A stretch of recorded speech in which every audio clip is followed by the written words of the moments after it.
അഷ്റഫ് പയ്യന്നൂർ എങ്ങനെയാണ് അദ്ദേഹത്തെ ഓർക്കുന്നത്?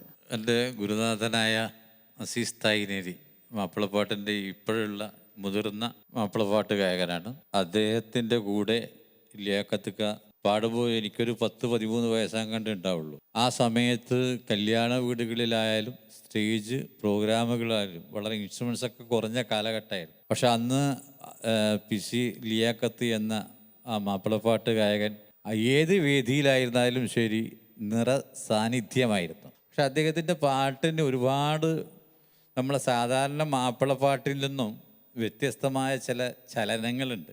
ഇപ്പം തളിർമുല്ല വിചാരിച്ച ആ പാട്ടിൻ്റെ ഒരു റൂട്ട് അങ്ങനെയാണെങ്കിൽ ഒരു ഭക്തിയിലേക്ക് കടക്കുമ്പോൾ അതിൻ്റെ വേറൊരു മെലഡി വരും. അതുപോലെ കല്യാണ പാട്ടുകളിലും അദ്ദേഹം ഒരുപാട് മെലഡി ചേർത്ത് പാടിയിട്ടുണ്ട്. അങ്ങനെ ഒട്ടനവധി ഗാനങ്ങളുണ്ട് അദ്ദേഹത്തിൻ്റെ. എൻ്റെ ചെറുപ്പകാലം മുതലുള്ള പരിചയമാണ്. അദ്ദേഹത്തിൻ്റെ ഒരു പാട്ട് എപ്പോഴും ഞാൻ പാടാറുണ്ട് വേദിയിൽ. ഏതാണ് പാട്ട്? മുഹബത്ത് യാ റസൂലല്ലാഹ്,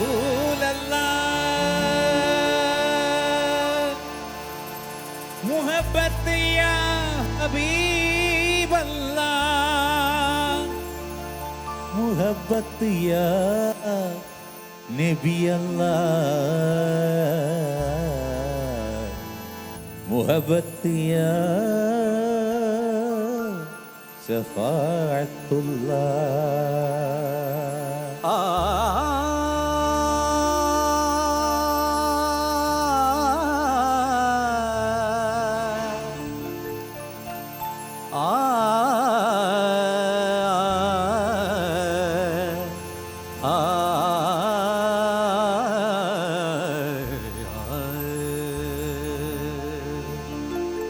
அம்பன் புகைந்த யானபி அம்பியாக்கள் கதிபதி, அம்பன் புகழ்ந்த யானபி அம்பியாக்கள் கதிபதி, வம்பர் குறைஷி மூப்பரில், வம்பர் குறைஷி மூப்பரில், வம்பர் குறைஷி மூப்பரில், வம்பர் குறைஷி மூப்பரில், விஸ்வஸ்தராய கண்மணி, அம்பன் புகழ்ந்த யானபி அம்பியாக்கள்